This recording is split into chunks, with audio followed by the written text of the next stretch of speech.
Hello, good morning everyone. This is another wonderful Wednesday morning and maganda naman ang araw ko dahil sa inyo. And I brought you something here. It's a continuation from last week. Matutuwa kayo dito, okay?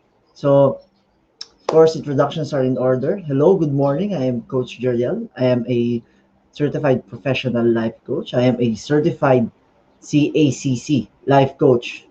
Emphasis tayo doon. So, I'm also a certified martial arts instructor. I'm also a marine engineer by profession.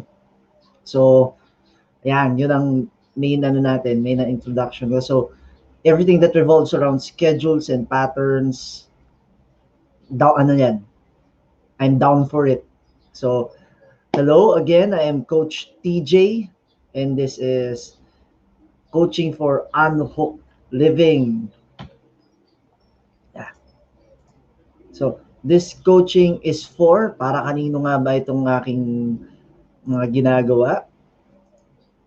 My purpose and mission. First, this is for the people who are starting their routine. So from last week was falling off your routine. So ngayon naman, sisimulan natin. We will restart.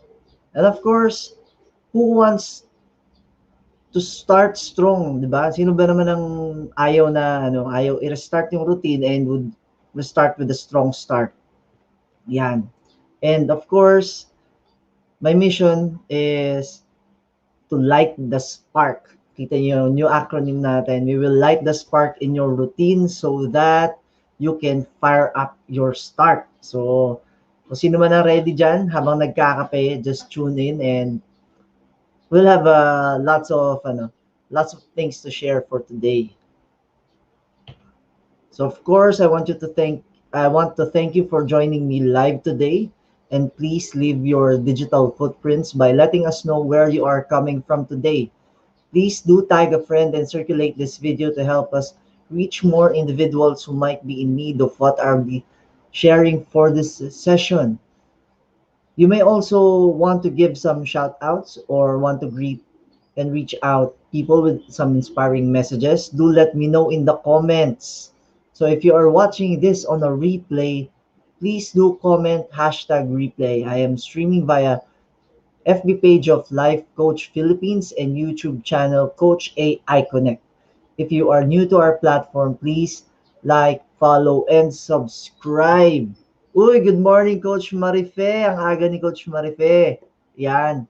So, again, here's our #Pack My Bag moment. If anything resonated with you and inspired you to do something with the new information that we have given, please use #PackMyBagMoment.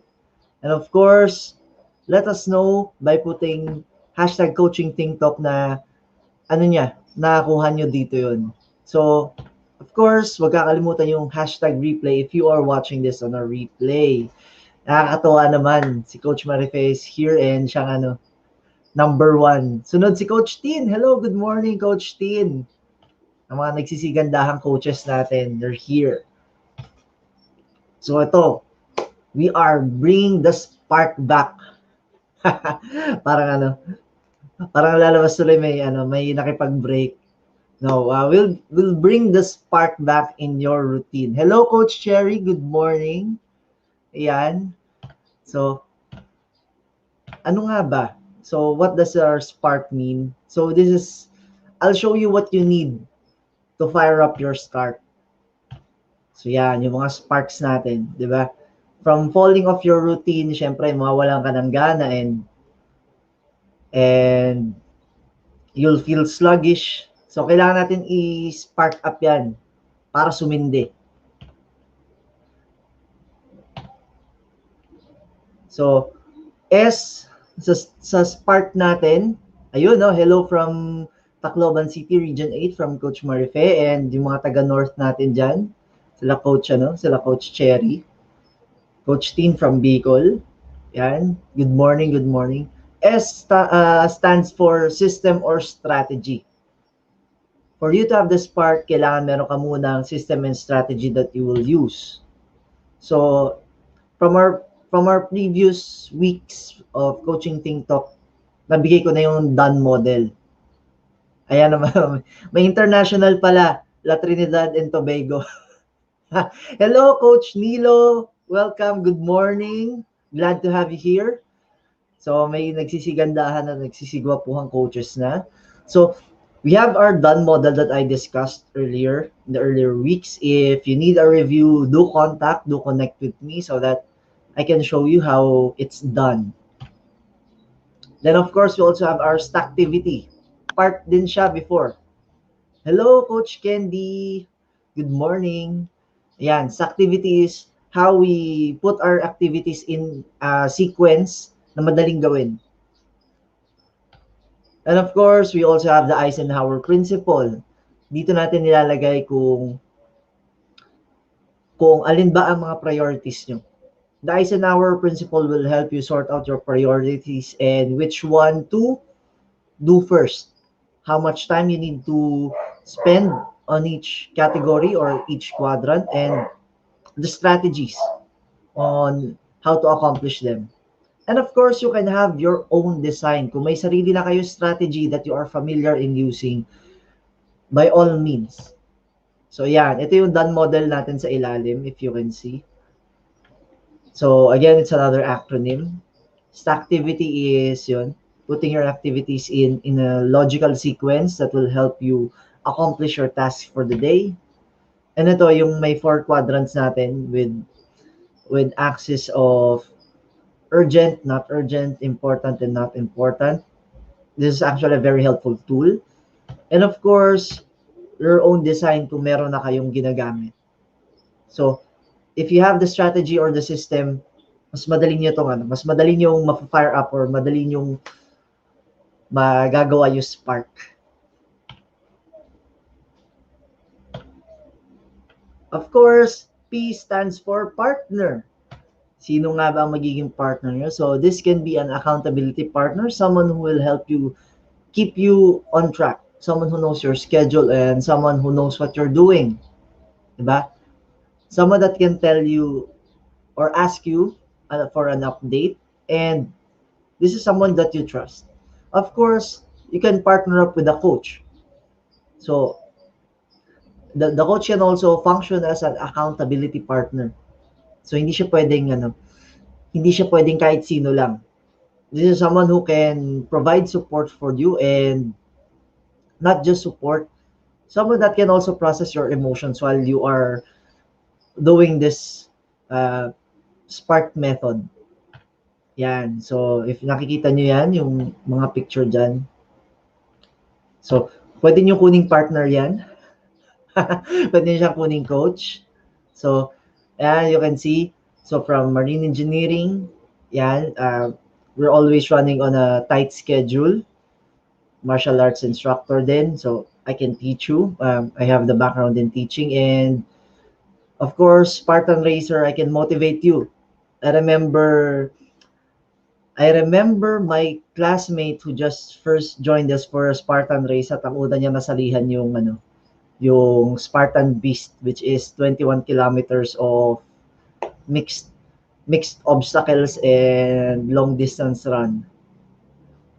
Before just 5 kilometers before the finish line, lumong-lumo na siya at galit na galit siya sa akin. Bakit ko daw siya sinama dito? But at the end of the day, we were still able to finish the race in 5 hours, and he was still motivated to join the next race. So ayan, if I can ask or if I can convince my classmate to join me for a 21-kilometer race and finish it with a smile, kahit nagalit siya sa akin during the race, I'm sure that we can do something about you sparking up your routine. Ayan, si Coach Cherry. Coach Cherry, sa susunod, sama ka na sa Spartan race. Pag pwede na ulit. So, next is we have A. Kailangan meron po tayong aspirations. Hindi tayo pwede mag-spark nang walang aspirations. Ano ba ang gusto nyo? What kind of goal do you have or goals? We need to define your goals first so that we can use the proper strategy rin.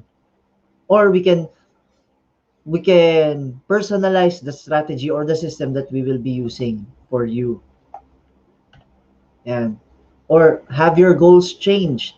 If you have a goal at nagbago siya, you also have to take that into account so that we can, of course, customize a strategy that is better suited to your goals or to you. Hello, Coach Mao. Good morning. Good morning. So, of course, what goal do you have and what do you want to achieve? So after doing this particular activity, what it is that you really want to achieve or what is you want to reach? Kasi lahat yan will everything will depend on your goals, 'di ba? You may have a strategy in mind and kailangan natin malaman ano bang klaseng strategy that will be best for you to achieve your goal. Just like here, the medal that I usually post, it took me 3 races to complete it and kasama ko rin dyan yung mga classmates ko who also raced and they're actually excited to go back to Spartan racing. Of course, after the pandemic blows over and pwede na ulit. So, until then, ayun, that's one of our goals to go back and participate. And of course, get better records. Yan. The R stands for reminder and reward. Hindi natin pwede kalimutan yung reminders and yung reward. Kailangan meron tayo niyan. It's one way of motivating ourselves. We have to remind ourselves of what it is our goals, ano mga goals natin, and what are the possible rewards after accomplishing the goals. So yan, for the reminder part, kailangan natin mag-set ng alarm. Kailangan natin may gigising sa atin. Kailangan may magpapaalala. So, you have an alarm for yourself using your phones and you have an alarm that can be agreed upon with your accountability partner or your coach. So, the coach will ask you kung kamusta na yan or how is your start, how is your day, and if you have any emotions that needs processing, pwede yan mapag-usapan kasama ng coach. And of course, your alarm should give you the notice to start. Syempre naman, if you have a goal, you need to designate a reward for it as well. Ano ba yung makukuha mong reward? Is it a physical reward, mental or emotional reward? 'Di ba? We have to view yourself achieving something. Kasi mahirap naman magtrabaho nang wala kang iniisip na ina-achieve, 'di ba? It's part of the motivation. Na kailangan natin 'yan. Kailangan i-impart kasi nga nahulog ka na from the routine from last week eh. So kailangan natin lagyan ng pampagana. So I want you to think of a reward. Yung reward para sa inyo, is it just simple as you will order your favorite food at the end of the week, or you will watch that series that you've been putting off, 'di ba? Pag nagawa mo 'yung sa schedule mo, you free up time, or you can just simply rest. There's more time for you to rest and relax. Those are possible rewards na pwede nyong pwede nyong ibigay sa sarili nyo. 'Di ba? Aside from the usual Shopee and Lazada. So, last letter natin is yan, K. K stands for Kickstarter kasi minsan we have the SPAR. We already have SPAR pero minsan ayaw pa natin magsimula. We need something that will kickstart us. 'Di ba? Kailangan natin may biglang magsisimula sa atin. So how do we do that? So you have already SPAR, you have the system or strategy, you have the partner, you have the aspiration, and you have the reminder and the reward. You can kick up the ante with a deadline. Gaano mo ba siya kabilis ma-achieve? So syempre naman, kailangan, when you put a deadline, it has to be reasonable. 'Di ba? Hindi pwedeng bukas kagad. Talagang malilito kayo nyo na iikot ang puwet ninyo. So, just upping up the ante with a reasonable deadline should help you start. Kasi may urgency na eh. So, eto, naku, coach, bakit may stress dyan? Ayaw natin ng stress. Stress is something that can help you actually. I'm sure that you have already heard from other seminars or from other speakers about the two types of stress, distress and eustress. For this for our Kickstarter, you will use eustress naman. 'Di ba? You will use a little stress to spur you up. Kailangan medyo magkakaroon ka ng urgency. And stress is just your body's reaction to the challenge because you're putting yourself through a challenge. At syempre, you want to achieve that. So it puts a little urgency and significance in what you are doing. So okay lang 'yun. Little stress lang naman eh. Hindi niyo naman hindi niyo naman kailangan tapusin kaagad bukas. So you have a reasonable deadline which gives you just the right amount of stress to finally start. And of course, hindi naman pwedeng puro pahirap ang ibibigay niyo sa sarili niyo. You have to hype up yourself with your own reward. Imagine niyo na yung sarili niyo that you are enjoying that and how sweet will that be when you finish that particular task. Diba? So you have a deadline. Of course, people will have actually 3 deadlines. That is one, the deadline that they set. Second is the actual deadline that they finish. And the late deadline pag nagkaroon sila ng delays or when they have adjustments. So okay lang yan. You're giving yourself a deadline that you want to achieve. So tinatansya mo. Don't be so hard on yourself. Okay? So yan, yung deadline nyo. And of course, do not forget to hype up yourself, especially from Dean Winchester. You're awesome. Sasabihin nyo lang lagi yan. Never forget to remind yourself that you're awesome. Okay? Para naman ganahan kayo. Nalaglag na nga kayo at hindi nyo papapaganahin yung sarili nyo or you will not encourage yourself. Diba? Mahirap naman. So, let's start with hyping up ourselves. So, yan, that is the spark. Diba? Let's bring your spark back with this method. So, ito, yung spark method, nagagamit ko siya pag kunwari ako ay nawawala sa routine ko. Those are one of the things that I do. I start with a small task. I try to use I get a system that's familiar to me. Then of course, ngayon dahil may coaches na available sa akin, hindi na lang simpleng ma-remind mo ako. Hindi na ganun. Ngayon, someone that is actually holding me accountable. And of course, the aspirations is to finish the task so that I can have more time. Yun yung usual reward ko para sa sarili ko.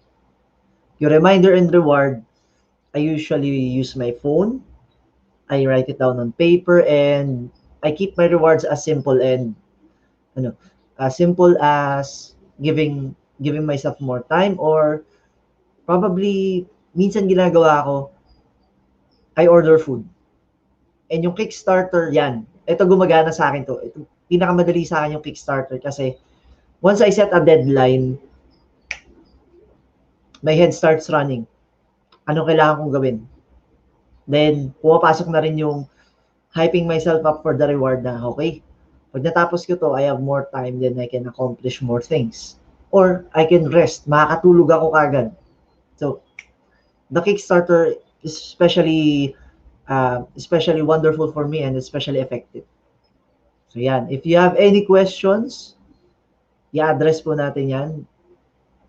PM me or in the comments, papaulakan natin yan lahat. So, yan. Fire up your routine with spark. Okay? I know the struggle is real kasi nalaglag na kayo eh. 'Di ba? Nalaglag na tayo. The struggle is real, but don't forget that the comeback is stronger. You can achieve what you set out to achieve if you just keep trying. Doon lang talaga na gano yan. Doon siya bumabawi.